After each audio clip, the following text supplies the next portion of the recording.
Deus te usar. Cumprimento a todos com a paz do Senhor. Gostaria de externar primeiramente a Deus a minha gratidão de estar aqui.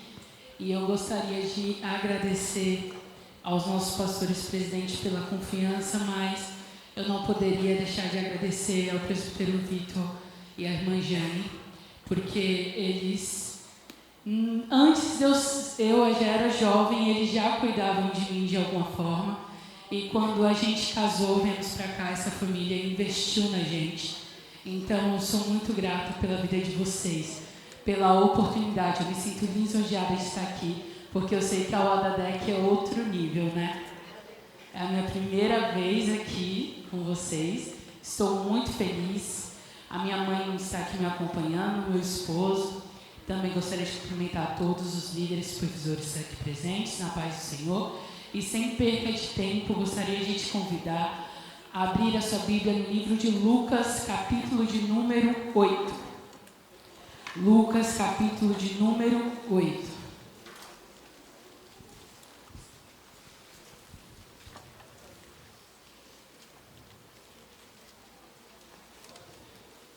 Quem achou, diga amém. Amém. Vamos se colocar de pé em referência à palavra de Deus.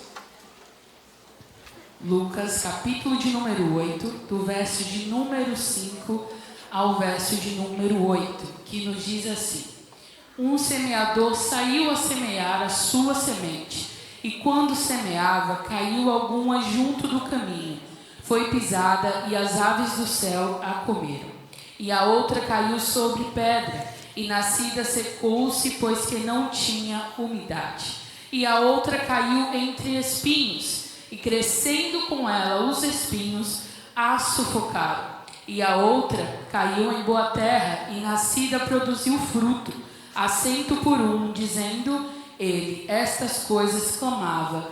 Quem tem ouvidos para ouvir, ouça. Feche os seus olhos, vamos direcionar a Deus essa oração. Senhor, meu Deus e meu Pai, Espírito Santo, diante da sua presença aqui estamos. Eu não quero pedir que o Senhor comece a falar, mas que o Senhor continue falando, pois a sua presença se faz notória neste lugar.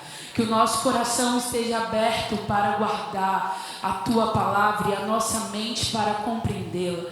Como teus instrumentos, que o Senhor faça o que bem quiser, que o Senhor fale o que bem quiser, porque estamos aqui, Senhor, como teus servos. É o que eu te peço, Espírito Santo, e já te agradeço, em nome de Jesus. Amém. Nós acabamos de ler um texto que já foi ministrado aqui pelo pastor Carlos. Me sinto até com certo medo de pregar essa palavra, mas o Espírito Santo ministrou essa mensagem ao meu coração, desde que foi estendido a nós o convite. E também o meu forte não é Novo Testamento. Então, se porventura eu cometer algum deslize, fiquem à vontade para me corrigir. Amém? Amém? Amém? Glória a Deus. Lucas, capítulo de número 8, ele está inserido dentro de um contexto. Lucas, ele foi um médico que foi um discípulo oculto de Jesus. Ele nunca foi um apóstolo, mas ele foi uma testemunha ocular. Aqui nós vemos que Deus também escolhe pessoas formadas, pessoas capacitadas, pessoas instruídas, porque não existe essa história de que para você viver um chamado, você não precisa ter uma profissão. Lucas, ele era médico, e no grego o seu nome significa iluminado ou luminoso. Porém, apesar de escrever grandes obras, como o Evangelho de Lucas e o livro de Atos, ele nunca se colocou o seu nome em nenhuma das histórias. As únicas vezes que Lucas ele é mencionado, ele foi mencionado por Paulo 3 vezes, acarretando a sua companhia em suas viagens missionárias. A primeira coisa que eu gostaria de ministrar ao seu coração é que, por mais que o nome de Lucas não apareça, as obras que Deus fez através dele jamais vão ser esquecidas. Não adianta ter nome e não carregar obras. O seu nome pode nunca ser mencionado, mas eu te garanto que aquilo que Deus fez através de você nunca será esquecido. Porque quem está preocupado em servir, não está preocupado em aparecer.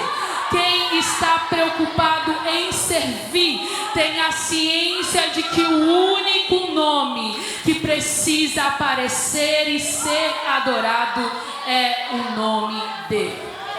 E é nessa visão desse homem, desse médico, que Lucas ele vai trazer um evangelho que vai nos mostrar a humanidade de Cristo. Se você pega o livro de Mateus ele vai trazer a história de Cristo, os sermões de Cristo, totalmente voltado para a cultura judaica, pois quando Mateus escreve o seu livro, ele está escrevendo aos judeus. Se você vai para Marcos vai mostrar um Cristo vencedor, um Cristo que não perde, um Cristo que age muito rápido, porque Marcos quer mostrar um Cristo que está acima de todos os deuses da mitologia romana. Quando nós vamos a João ele traz o Cristo que tem o poder da palavra. Ele mostra como tudo foi criado pela palavra e os milagres de Cristo que foram realizados por meio da palavra. Mas quando Lucas vem escrever o seu evangelho, ele vem trazer a humanidade de Cristo, um Cristo que é humano, como foi lido na leitura oficial. Lucas é o único que vai trazer o que nem Mateus, nem Marcos, nem João trouxeram. Ele é o único que vai dar uma luz aonde Cristo estava naqueles 30 anos antes de iniciar o seu ministério, como foi lido na leitura oficial. A partir do capítulo 2, verso 40 em diante, Lucas deixa claro que o menino Jesus estava crescendo em graça e em sabedoria. Ele traz o Cristo adolescente, o Cristo dentro do templo, o Cristo que apenas com 12 anos olha e diz: eu estou resolvendo os negócios do meu Pai. Então Lucas traz esse Cristo humano, Cristo homem. Por isso que ele é o único que vai retratar o sangramento de Cristo no Getsemane. Mas veja bem, Jesus, ele não pulou etapas do seu crescimento humano, mesmo sendo Deus. Se o próprio Verbo encarnado não pulou etapas do seu crescimento, não pule as etapas do seu. Olhe para a pessoa que está ao seu lado e diga: não pule as etapas. Antes da cruz, primeiro ele ensinou os escribas o que era a lei. Não pule etapas.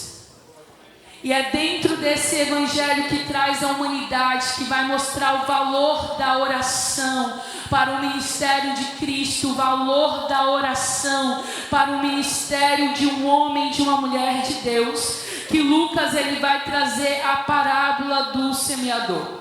Em Mateus capítulo 13, Mateus ele vai contar essa parábola em conjunto com a parábola do grão de mostarda. Ele vai contar essa parábola em conjunto com a parábola do joio e do trigo. E eu já vi muitas pessoas tentando encontrar mágica na diferença do joio e do trigo, presbítero Vitor. Porém, o texto deixa claro que o joio apareceu enquanto o trigo cresceu. Essa é a diferença. O joio apareceu, o trigo cresceu. Joio gosta de aparecer, mas trigo está preocupado em crescer. É dentro dessa palavra que ele vai trazer. Mateus ele traz um conjunto que eu costumo dizer que é como se fosse o capítulo da semente. Parece que tudo que Jesus já falou com semente, ele coloca em um único capítulo. Já Marcos, ele vai contar essa história junto com a semente do grão de mostarda e junto com a primeira tempestade que foi enfrentada pelos discípulos. Mas quando Lucas ele vai trazer a história do semeador, ele começa trazendo de uma forma diferente, sem junção com outras parábolas. Mas o capítulo que antecede o capítulo 8 vai nos contar a história da mulher que se lançou aos pés de Jesus na casa de Simão. E ali aquele homem olha e não entende a entrega daquela mulher a Jesus, e não entende como Cristo, sendo santo, aceitava que uma mulher imunda encostasse nele. Porém, quem não entrega não entende quem está entregando. O que Cristo vai dizer para aquele homem é: quando eu cheguei aqui, você nem sequer água me ofereceu,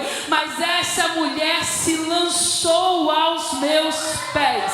Quem não entrega, não entende entrega. E somente quem é perdoado, somente quem se sente perdoado, entende o valor de um perdão. Ele faz um tratamento na casa de Simeão. E aí Lucas, no capítulo 8, vai começar a nos contar a parábola do semeador. O verso de número 1 vai dizer que Cristo, que Jesus, naquele momento ele estava andando de aldeia em aldeia, anunciando o evangelho do reino. E os 12 iam com ele. Jesus pregava para multidões, mas ele também pregava para uma pessoa só.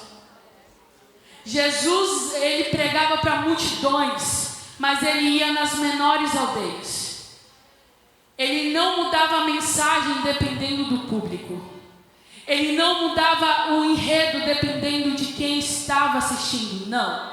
Ele estava disposto a proclamar o evangelho do rei. O evangelho do rei.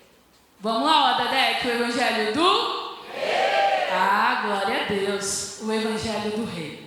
E que evangelho é esse? Que evangelho de reino é esse? Várias vezes Jesus vai dizer que o reino é semelhante às 10 virgens, o reino é semelhante ao tesouro escondido, o reino é semelhante a isso, o reino é semelhante àquilo. Jesus, ele nos traz muitos exemplos do que o reino é semelhante. Mas o que é o evangelho do reino? É o evangelho das boas novas. É o evangelho que nos fala sobre a eternidade. É o evangelho que nos atrai ao céu. É o evangelho que nos mostra que nós temos um endereço à nossa espera. O verdadeiro evangelho não é pregar sobre chave de casa, sobre chave de carro. O verdadeiro evangelho não é encher o púlpito de heresias para inflamar o ego humano. O verdadeiro evangelho é que a terra não tem nada a nos oferecer, mas existe um céu à nossa espera, existe um endereço à nossa espera, e esse é o evangelho do reino, o evangelho eterno, algo que não é passageiro. Mas se eu prego sobre o reino, se eu acredito no evangelho do reino, assim como o reino é semelhante às virgens, assim como o reino é semelhante ao trigo, assim como o reino é semelhante ao tesouro escondido, eu preciso ser semelhante ao reino. Não adianta eu pregar o evangelho do reino, cantar sobre o reino, evangelizar sobre o reino, se eu não sou semelhante ao reino que eu pertenço. Porque quem é do reino sabe se vestir como quem é do reino. Quem é do reino sabe sentar como quem é do reino. Quem é do reino sabe se portar, sabe falar semelhante ao reino. Eu prego um evangelho que eu pareço, eu prego um evangelho que eu creio, mas assim como o homem foi feito à imagem e semelhança de Deus, quem pertence ao reino precisa ser semelhante a ele. E é esse evangelho que Cristo ele começa a pregar. E o verso de número 2 vai dizer que algumas mulheres caminhavam com Jesus. Essa mulher, a primeira a ser dita aqui é Maria Madalena. E toda vez que você vê Maria Madalena no texto, vai estar lá de quem Jesus expulsou 7 demônios. A história dessa mulher com Cristo nunca foi anulada. Jesus nunca se envergonhou de quem Maria Madalena foi. Mas quando ela andava com Jesus, ela não era mais aquela mulher endemoniada. Ela era aquela mulher transformada. E Maria Madalena foi quem esteve na crucificação, foi quem esteve na ressurreição, foi quem foi ver o túmulo vazio.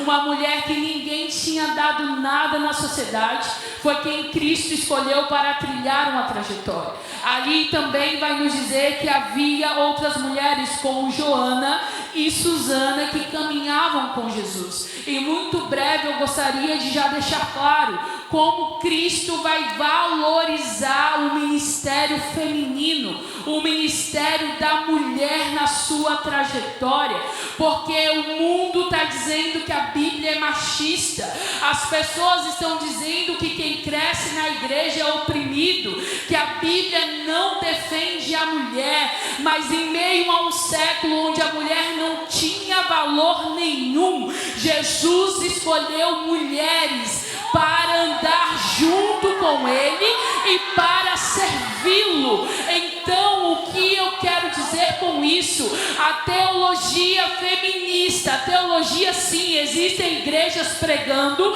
sobre o feminismo ser aceitável dentro dos templos. Se você é cristã, minha flor, você não pode ser feminista. Se você é cristã, meu amor, você não pode levantar a bandeira do feminismo. É tantas mulheres na Bíblia para se inspirar, mas querem se inspirar nas mulheres do mundo. É tanta mulher na igreja para se inspirar, mas querem se inspirar nas mulheres do mundo. Entenda uma coisa, você é uma joia para Deus, você é uma menina valiosa para Deus, e o que o Senhor tem para ti é precioso. O feminismo não faz parte da sua identidade em Cristo.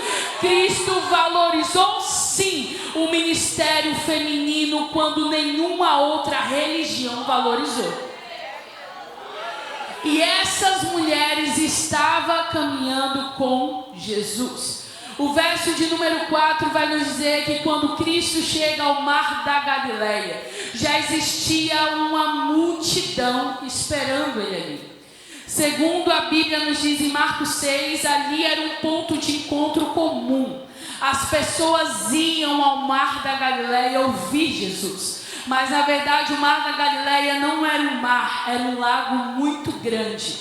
Por isso que recebe esse nome como Mar da Galileia. Mas esse lago tão grande, tão intenso, era onde as pessoas elas iam encontrar Jesus. Porque elas sabiam que quando elas encontrassem Jesus, elas seriam libertas, elas seriam curadas, elas não sairiam da mesma forma. E quando Jesus chega ali no Mar da Galileia, e existe uma multidão o esperando, antes de pregar, antes de curar, antes de libertar, a Bíblia diz que Jesus toma a atitude de entrar dentro de um barco e de se afastar daquela multidão. Ele queria pregar, queria falar, queria sim, mas para ele conseguir ser ouvido, ele precisou se afastar. Existem momentos que para você conseguir ser ouvido, você precisa se afastar. Era momento de pregar e o púlpito é um barco. Jesus ele entra ali e ele vai começar a pregar a parábola do semeador. É o mar da Galileia. Naquele culto tinha de tudo presente. Tinham pessoas que estavam ali só para ver o que ia acontecer. Tinham pessoas que estavam ali para entregar. Tinham pessoas que estavam ali para adorar. Tinham pessoas que estavam ali para acusar. Tinha de tudo diante de Cristo ali. E é dentro desse cenário que ele vai cumprir uma profecia, segundo Salmo 78, versículo 2. Que Cristo, que o Messias pregaria por meio de parábolas. Por meio de parábolas, Jesus iria pregar. Como foi dito pela adolescente Clara aqui. Ele vai usar as coisas físicas para explicar as coisas espirituais. Ele vai usar as coisas simples e físicas para explicar o impossível, para explicar sobre o que é a palavra. E aí ele vai dizer: um semeador saiu a semear a sua semente. E quando ele saiu a semear, caiu uma semente junto à beira do caminho. E ela foi pisada, e as aves do céu a comeram. Desde antemão, você precisa entender algo aqui. O problema não é o semeador. O problema não é a semente. O problema é a terra. Porque quando Cristo começa a pregar essa palavra, Ele é o semeador. A semente é a sua palavra.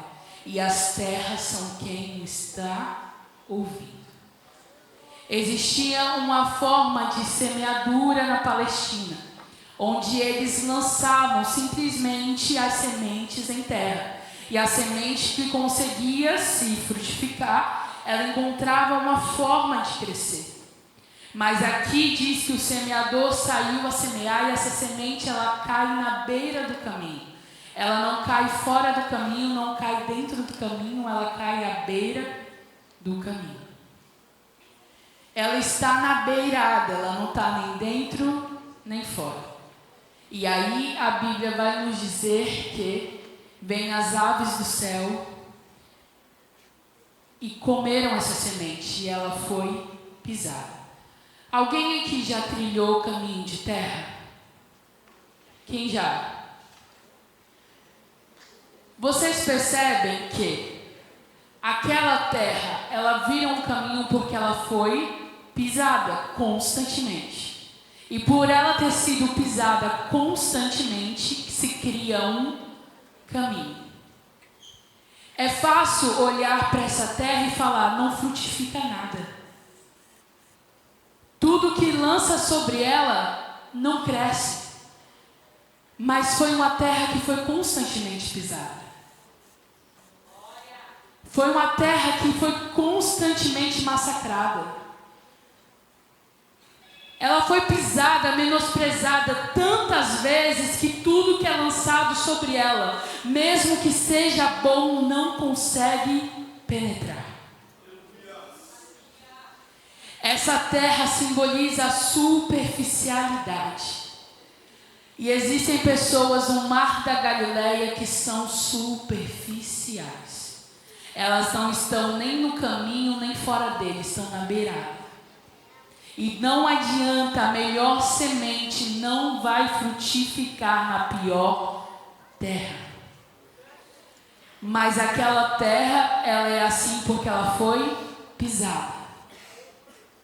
E existem pessoas que foram tão pisadas, tão menosprezadas, foram tratadas de uma forma tão mal que ela cria uma dureza de coração tão grande que nem coisas boas consegue adentrar, nem coisas ruins também, porque é a defesa dela, e aí ela fica na superficialidade. Jesus passa por ela, passa por cima, lança semente e nada frutifica.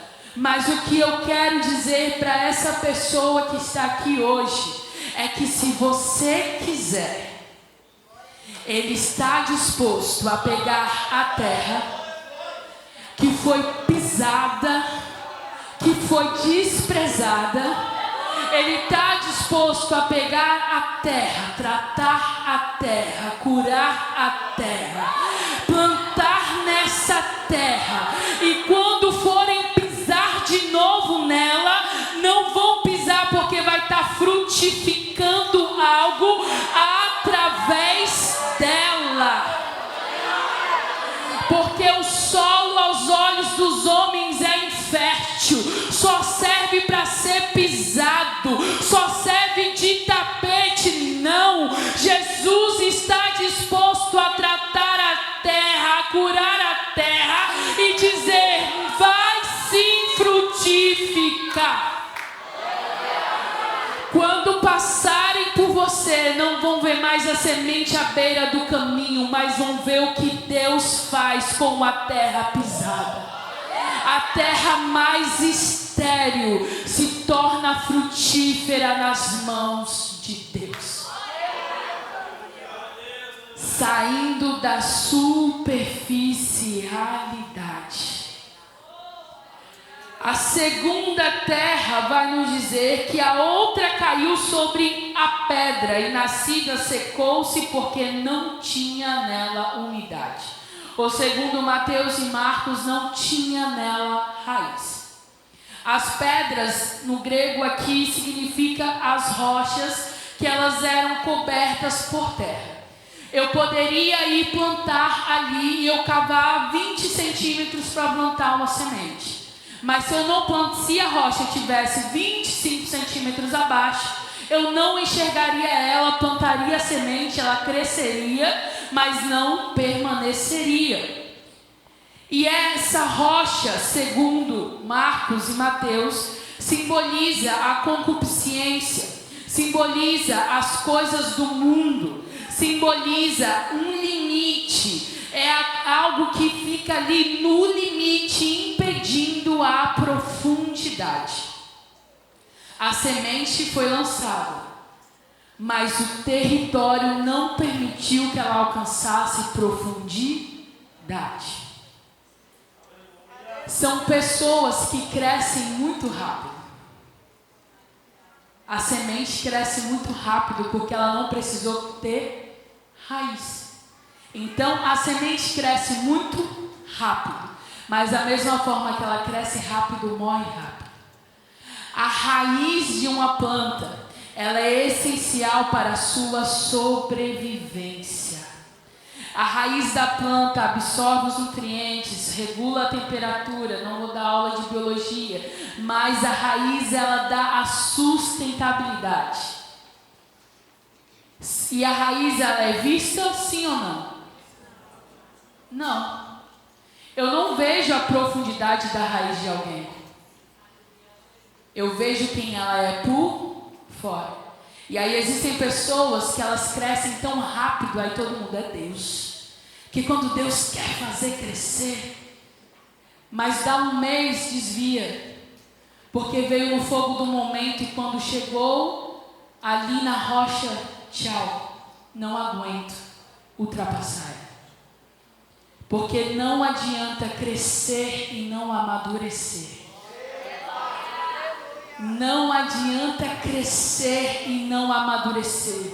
Porque o que te sustenta, meu querido, não é púlpito. O que te sustenta não é oportunidade.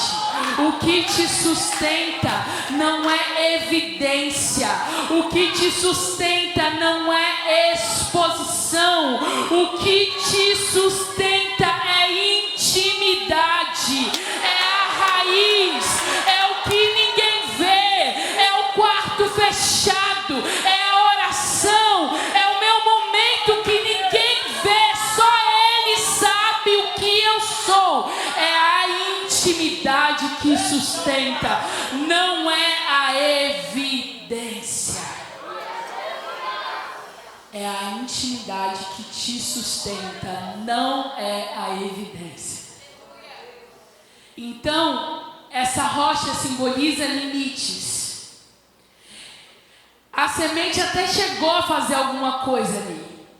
Mas quando chega na rocha, no limite, ela não consegue ir mais fundo e acaba morrendo. Não consegue frutificar. Você pode até crescer rápido, mas sem dar frutos, você é inútil no reino. Mas o que eu quero dizer com isso? Se você quiser, Ele está disposto a tirar a rocha, tirar a pedra. Tratar a terra e dizer, agora alcança a profundidade. Sai dos relacionamentos rasos. Alcança a profundidade.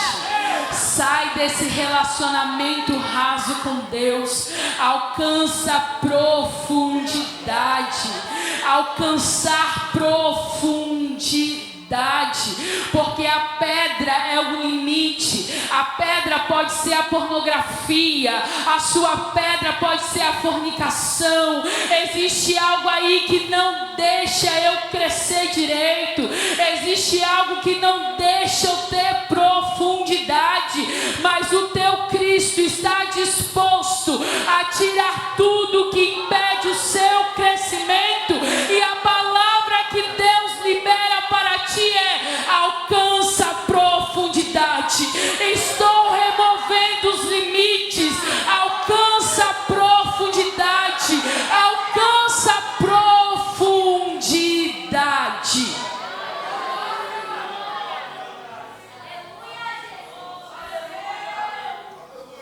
A outra semente, ela cai entre os espinhos, e os espinhos a sufocaram.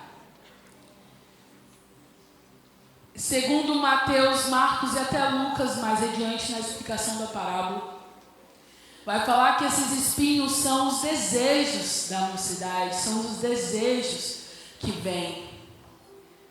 E aqui, os espinhos sufocam o crescimento. Para Paulo, o espinho era um lembrete: a minha graça te basta. Mas quando eu não sei lidar com os espinhos passam a me sufocar. Essa daqui já tem raiz, mas ela não consegue vencer os seus espinhos. Ela é sufocada por ele. Imagine, é como se o meu coração amasse estar aqui, mas a minha mente está lá fora. É como se o meu coração amasse vir sentir aqui o culto, mas no mundo eu me entrego, eu me esbaldo. Eu gosto da igreja, mas o mundo também é legal para mim. Eu até tenho raiz, mas eu não consigo sair dos meus espinhos. A palavra de Deus até é legal para mim, mas mudar por ela já é outra história. E aí é sufocado o crescimento e ela morre. Mas novamente eu quero te dizer que se você quiser, Jesus está disposto a remover os espinhos. Jesus está disposto a tirar todos os espinhos e falar: agora que você já cresceu, já atingiu profundidade, floresce, frutifica. Não tem mais nada impedindo você de crescer agora. Floresce, frutifica. E aí a gente chega na última semente, que foi semeada em boa glória, em boa terra. É a mesma semente, é o mesmo semeador, mas a terra agora é boa. Mas semear em boa terra é fácil, não é? Ou não? O segredo, por que a boa, todo mundo quer semear na boa terra? É mais fácil, não é? Mas não é porque a terra é boa que teve ausência de dificuldades. Porque o que Lucas vai dizer é que a boa terra significa aqueles que perseveraram. A boa terra passou por chuvas fortes, por sol escaldante. A boa terra também enfrentou tempestades. A boa terra também teve momentos difíceis. A boa terra não foi fácil para ela também frutificar, mas ela perseverou. E aí a história diz que essa semente, essa única semente que foi frutificada na boa terra, ela deu 10, ela deu 20, deu 60, ela deu 100, porque ela perseverou mesmo com todas as dificuldades. A boa terra persevera. Em João capítulo 12, versículo 40, Jesus disse: é necessário que a semente morra na terra, para que ela possa frutificar. Eu creio que eu estou pregando para as sementes do semeador hoje aqui. Eu creio que eu estou pregando para sementes que frutificarão. E a primeira semente que morreu foi Cristo. A primeira semente a morrer na terra foi Jesus. E quando ele foi açoitado por sua culpa, ele foi crucificado por sua culpa, ele morre na terra. E ao morrer na terra se levantam discípulos e se levantam apóstolos. A segunda semente a morrer na terra foi Estevão. Estevão, quando estava sendo apedrejado, ele olha para o céu e as últimas palavras da sua boca são: eis que vejo o Filho do Homem assentado à destra de Deus. Essa semente que morre apedrejada, enquanto Herodes acha que o povo vai ter medo, enquanto os fariseus acham que o povo vai ter medo, todos se levantam, passam a pregar em Samaria, passam a pregar em outras cidades, e a semente que morreu deu frutos. Depois vem Tiago sendo morto por uma espada. Quando eles achavam que o evangelho ia morrer ali, a boa semente deu frutos. Mais à frente vem Policarpo de Esmirna. Mais à frente vem a semente chamada Paulo, que é decapitado por amor ao evangelho. A semente morreu, mas deu frutos. Aí vem Policarpo de Esmirna. César manda buscá-lo, trazê-lo à arena, porque só pode ter um rei. Quando Policarpo chega à arena, falam para ele: nega Jesus, fala que só tem um rei.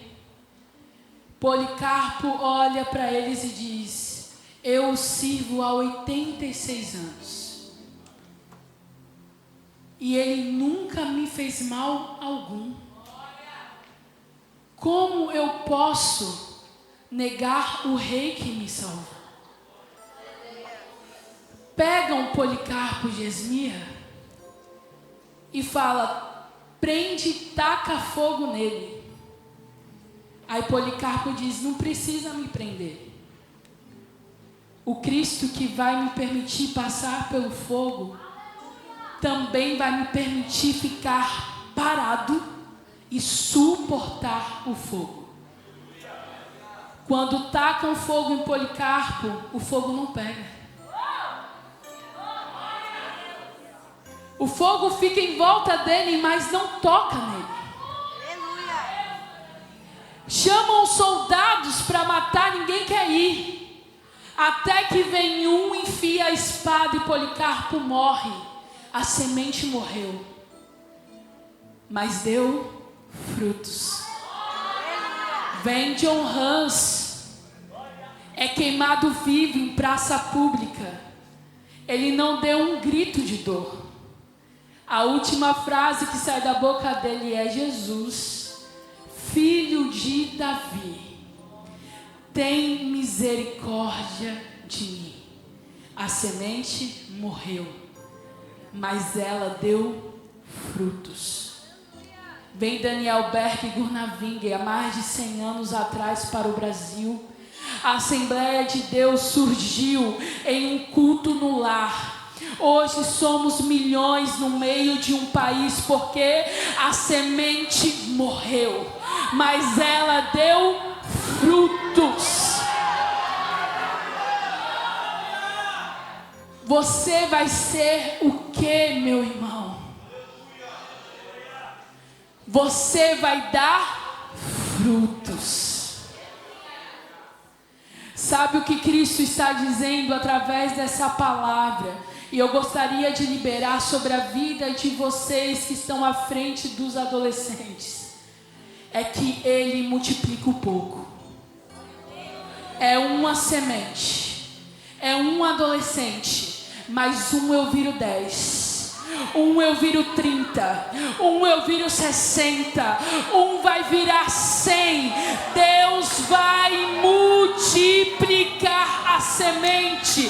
Deus vai multiplicar a semente. Aquilo que Deus entregou nas tuas mãos será multiplicado 10 vezes mais. Quando você olhar para aquela terra que você plantou com uma semente só, chorou sobre a terra, implorou sobre aquela terra, perseverou na terra, Deus vai dar o crescimento, vai multiplicar, vai florescer, vai crescer. Deus te chamou para ser fruto, para frutificar.